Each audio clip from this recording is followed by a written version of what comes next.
de poder ter a oportunidade de compartilhar com os irmãos uma porção da santa, sagrada, inerrante e poderosa palavra do Senhor nosso Deus. Amém, queridos? Quero pedir aos irmãos que tenham um pouquinho de paciência comigo. Tem mais de um ano que eu não prego com palavras em altares, mas eu tenho uma certeza nessa noite. Deus tem uma palavra edificante, direcionadora, que irá iluminar a tua mente nessa noite. Amém? Glórias a Deus. Sem mais delonga, quero ser rápido. Peço aos irmãos que abram, por gentileza, a sua Bíblia no livro dos Salmos. Salmo de número 90, versículo de número 12. Salmo 90, versículo 12. É o texto que nós iremos usar como base para a ministração da palavra nessa noite. Amém? Diz assim: ensina-nos, Senhor, a contar os nossos dias, de tal maneira que alcancemos corações sábios. Vamos ler de novo? Vou pedir que a igreja me ajude aí, de forma unânime, ao som de 3. 1, 2, 3. Ensina-nos a contar os nossos dias, de tal maneira que alcancemos corações sábios. Amém. Fecha teus olhos, fecha a tua Bíblia, abre o teu coração, não invalidando a oração do nosso irmão, mas somando, porque nós sabemos que quanto mais nós oramos, mais nós temos vitória. Vamos orar nessa noite. Soberano Deus e eterno Pai, Tu és grande e está acima de todas as coisas. Nós te pedimos neste exato momento, reconhecendo que somos pequeno e falho, somos carentes de Ti, Pai. Ilumina-nos, Senhor, nessa noite. Abre, Senhor, o nosso entendimento para que possamos absorver a Tua palavra, a Tua virtude, a Tua unção, o Teu poder, que nessa noite possamos sair daqui fortalecidos pelo Teu Espírito. É o que eu te peço, em nome de Jesus. Amém. Podeis tomar os vossos assentos. Se acomode aí na sua cadeira. Já está bem acomodado? Queridos, a passagem que nós aqui lemos, ela está em um dos livros mais lindos da Sagrada Escritura, o livro de Salmos. A palavra salmo, ela provém da palavra hebraica Terrilim, que significa louvores, mas a nossa tradução, a nossa Bíblia, ela vem da Septuaginta, ela vem da palavra grega psalmoi, que significa cânticos. E o livro de Salmo, ele é composto por vários tipos de cânticos. Temos os cânticos de peregrinações, temos os cânticos de degraus, mas ele não tem apenas cânticos. Podem ser todos cantados, mas não são apenas cânticos. Tem orações, tem súplicas, tem diálogos de Deus para com o homem e do homem para com Deus. E o livro dos Salmos, ele não foi escrito por apenas uma pessoa, não. O livro dos Salmos tem vários personagens. Entre eles, nós temos aquele que é o mais famoso, o rei Davi, que escreveu salmos lindíssimos, salmos muito conhecidos. Todo cristão conhece o salmo de número 23. Olha que salmo lindíssimo. Ele diz o seguinte: Senhor, o Senhor é o meu pastor, e nada me faltará. Deitar-me faz em verdes pastos, guia-me mansamente por águas tranquilas, refrigera a minha alma. Guia-me pela vereda da justiça, por amor do teu nome. Ainda que eu andasse pelo vale da sombra da morte, não temeria mal algum, porque a tua vara e o teu cajado me consola. Prepara uma mesa perante mim, na presença dos meus inimigos. Unge a minha cabeça com óleo e o meu cálice transborda. Certamente que a bondade e a misericórdia me seguirão todos os dias, e eu habitarei na casa do Senhor por longos dias. Olha que salmo profundo. Temos salmos também escritos pelos filhos de Corá, salmos de uma profundidade muito grande. Salmo como o salmo de número 45, onde ele diz: a minha língua é como a pena de um destro escritor. O meu coração ferve com palavras boas. Tu é mais formoso do que os filhos dos homens. A graça derramou em teus lábios. Por isso Deus te abençoou para sempre. Cinge a tua espada à coxa, ó valente, com a tua glória, a tua majestade, e neste teu esplendor cavalga prosperamente pela causa da verdade, da mansidão e da justiça, e tua destra te ensinará coisas terríveis. Olha que salmo maravilhoso. Temos salmos também escritos por Asaf, como o salmo de número 81, onde ele chama o povo a adorar ao Senhor. Ele diz o seguinte no salmo 81: cantai alegremente a Deus, nossa fortaleza, celebrai o Deus de Jacó. Aleluias. Temos salmos também escritos por Salomão, e temos salmos que nós não sabemos quem foi que escreveu, mas o salmo que nós aqui lemos, salmo de número 90, não foi escrito por nenhum desses que nós aqui falamos. Quem aqui sabe quem escreveu o salmo de número 90? O salmo de número 90, ele foi escrito pelo maior escritor do Velho Testamento. Ele escreveu todo o Pentateuco. Ele escreveu de uma forma muito forte. Seu nome?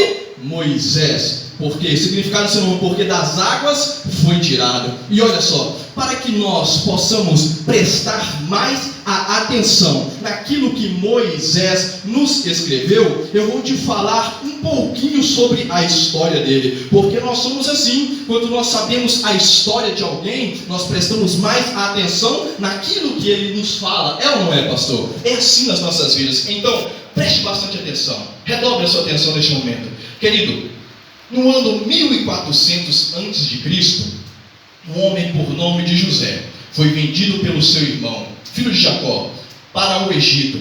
Dentro do Egito, por ele manter o seu temor no Senhor, mesmo longe da sua casa, longe dos seus amigos, longe da sua congregação, longe da sua família, ele manteve o seu temor, e Deus o abençoou, o honrou, colocou ele como o governador de todo o Egito. Veio sobre toda a terra um período de fome, e os seus irmãos que o venderam para o Egito saem à procura de alimento e chegam no Egito e se depara com o seu irmão. O seu irmão perdoa aqueles que o venderam, traz toda a sua família para dentro do Egito, mais ou menos 70 pessoas, mais ou menos 70 almas. 400 anos se passa. Agora quem está dominando o Egito é um faraó com coração maligno. Não gostava do povo de Deus, não gostava dos hebreus. Colocou um decreto que todo recém-nascido do sexo masculino deveria ser morto e jogado no Nilo. Imagina você que é mãe. Eu sou pai, eu amo meu filho. Imagina você que é mãe olhar para o seu filho recém-nascido e ver soldados entrando na tua casa, pegando o seu filho e fazendo tal coisa. Essa era a angústia naquele lugar, este era o choro naquele momento, esta era a tristeza no coração daquelas mães naquele tempo. E uma mulher por nome de Joquebede, tendo um filho, vendo que ele era formoso, escondeu o seu filho durante 3 meses, não tendo mais como escondê-lo, porque criança faz barulho. Ela tem uma atitude de fé, ela pega aquela criança, coloca aquela criança em uma caixinha que ela batuma com barro e coloca aquela criança no rio Nilo, volta para sua casa e começa a orar. A sua filha mais velha, ela começa a seguir aquele barquinho, aquele cesto com aquela criança chega nas mãos da filha do faraó. Agora aquele menino, ele chega diante daquela mulher, aquela mulher olha para ele, vê que ele é formoso, tira ele das águas e diz: esse será meu, o seu nome será Moisés, porque da água eu o tirei. Aleluia. Agora Moisés, ele cresce dentro do Egito, aprendendo na escola dos egípcios, aprendendo a arte da guerra no meio dos egípcios. Ele era um soldado valente nesse momento, ele guerreava pelo Egito, ele tinha uma cultura elevada, ele sabia tudo tudo aquilo que os egípcios tinham para ensinar. E ele, certo dia, andando por aqueles lugares, viu um soldado batendo duramente em um escravo. Ele toma as dores daquele escravo, mata aquele soldado, enterra aquele soldado e tem que ir fugido para o deserto. Lá no deserto ele encontra com as filhas de Jetro, casa com uma delas, se torna um pastor de ovelha, até que Deus se manifesta para ele numa sarça que pegava fogo, mas o fogo não se consumia. E Deus fala com ele: olha, Moisés, tu irá tirar o meu povo que está escravizado no Egito e levará para a terra que eu prometi. Moisés olha para Deus e fala: Deus, mas eu tenho aqui uma dificuldade na fala, eu sou um pouquinho gago, o que eu vou fazer? Olha a moral do homem com Deus. Deus olha para ele e fala: olha, você então será Deus sobre a terra, e Arão, seu irmão, será o seu profeta. Olha, Deus falou com o homem: tu será Deus. O resto nós já sabemos. Ele vai para o Egito. Dentro do Egito vem todas as pragas do Egito. Ele tira aquele povo que antes entrou mais ou menos 70 almas, agora era quase 2 milhões de pessoas saindo de dentro do Egito. Imagina, 400 anos. Olha, quem é brasileiro aqui? O nosso Brasil tem pouco mais de 500 anos. Quantas pessoas tem no Brasil? Agora olha lá, no Egito, 400 anos passaram, o povo se multiplicou. E agora essa era a responsabilidade de Moisés: tirar aquele povo de dentro do Egito. Ele tira aquele povo, chega diante do Mar Vermelho, toca com seu cajado sobre as águas se abrem, eles vão para o deserto. No deserto Deus manda ali o maná, Deus manda ali codornizes. Quando falta água, Moisés toca com um cajado na rocha, a rocha traz água para o povo precisava de lei. Moisés sobe o monte, fala com Deus, Deus dá a lei. Moisés desce, entrega a lei para o povo estava rebeliado contra Deus. Moisés quebra a tábua. Depois de um tempo Moisés volta no monte, agora levando o povo juntamente com ele. Enquanto o povo olhava para o monte fumegando, coluna de fogo, raios e relâmpagos, a terra tremendo. Lá estava quem? Moisés no monte falando com Deus. Aleluia, é desse homem que eu estou falando nesse momento. Moisés era tão grande diante de Deus que se levantou Datã, Corá e Amirão contra Moisés, e Deus abriu a terra e engoliu todos aqueles que se levantaram contra Moisés. Moisés tinha tanta moral com Deus que ele falou: Deus, eu quero te ver, eu quero ser seu amigo, eu quero estar mais próximo de ti. Deus falou com Moisés: Moisés, se você me ver, você vai morrer, Moisés. Moisés falou: não tem problema, eu quero ver. Deus falou com Moisés: então é o seguinte, você vai ficar na fenda de uma rocha, e eu vou passar de costa, e você vai me ver de costa. Moisés viu Deus passando por ele. Aleluias. Moisés era tão grande que quando ele morreu, houve guerra. A Bíblia diz que o anjo veio do céu para pegar o corpo de Moisés e levar para o céu, mas um demônio se colocou de frente do anjo. Houve batalha, houve guerra pelo corpo de Moisés, e foi exatamente este homem que escreveu o salmo que nós aqui lemos. Diga glórias a Deus. Aleluias. Este é um homem com história. Este é um homem com moral diante de Deus. Aleluias. Olha para o irmão que está do seu lado.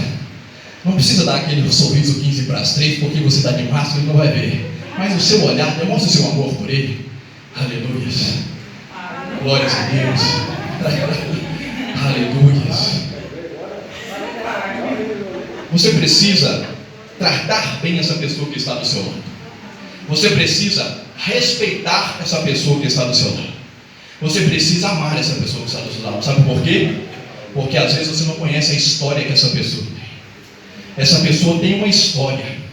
Essa pessoa, você não sabe o que ela venceu para poder estar aqui hoje. As dificuldades que ela passou na vida. A sua história é respeitada diante de Deus. Você pode ter uma história que o homem mancha a sua história no coração de outro homem, mas nenhum homem pode manchar a sua história no coração de Deus. Você tem uma história e Deus reconhece a sua história. Moisés tem uma história.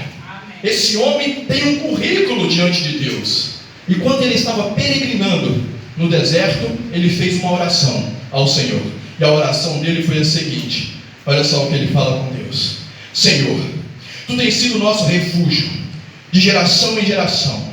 Antes que os montes nascessem, ou que tu formaste a terra e o mundo, de eternidade em eternidade tu és Deus. Tu reduzes o homem à destruição e desenvolvei filho dos homens. Porque 1000 anos são aos teus olhos como o dia de ontem que passou e como a vigília da noite. Tu os levas como corrente de água, são como o sono, são como a erva que cresce de madrugada e floresce e corta-se. Pois somos consumidos pela tua ira e pelo teu furor somos angustiados. Diante de ti puseste as nossas iniquidades, os nossos pecados ocultos à luz do teu rosto. Observe a oração deste homem. Olha a semelhança desta oração com a semelhança da oração que Jesus nos ensina. Jesus, eu gosto de ouvir as palavras de Jesus, e para que a mensagem seja cristocêntrica, vamos falar um pouquinho. Jesus, ele nos ensina, ele prega ensinando e ensina pregando. E ele vem nos ensinando o seguinte: quando oreis, não oreis como os gentios que acham que por muito falar serão ouvidos, mas oreis assim: Pai nosso que estás no céu, santificado seja o teu nome, venha a nós o vosso reino. Olha para você ver, ele começa engrandecendo a Deus. Ele não perde meia hora pregando para Deus, até porque Deus não precisa de pregadores, porque lá no céu estão os maiores pregadores. Jesus está lá no céu, mas ele vem nos ensinando. A oração dele tem ponto, ele ensina nas orações. Ele diz: primeiro, Senhor, tu tens sido nosso refúgio. Senhor, de eternidade em eternidade tu és Deus. O que ele está fazendo? Ele está colocando Deus acima de todas as coisas. Ele começa orando, engrandecendo a Deus. Depois ele vem fazendo o quê? Reconhecendo as suas falhas. Ele nos ensina a orar. Ele vem falando: Deus, o Senhor está acima do tempo. De eternidade em eternidade, só existe uma eternidade. Ele quer dizer o quê? Que Deus está acima do tempo, é maior que o tempo, é maior que a terra, é maior que o universo, está acima de todas as coisas. Ele engrandece a Deus, depois reconhece que é pequeno e diz: Senhor, o Senhor consome os homens na tua ira. O Senhor sabe que nosso tempo é curto, é como a erva. E depois de ele engrandecer a Deus, reconhecer a sua falha, reconhecer que é pecador, porque ele diz ali, o Senhor demonstra os nossos pecados à tua face, e depois de todas as coisas ele pede, aleluia. E o que ele pede ao Senhor? Senhor, ensina-nos a contar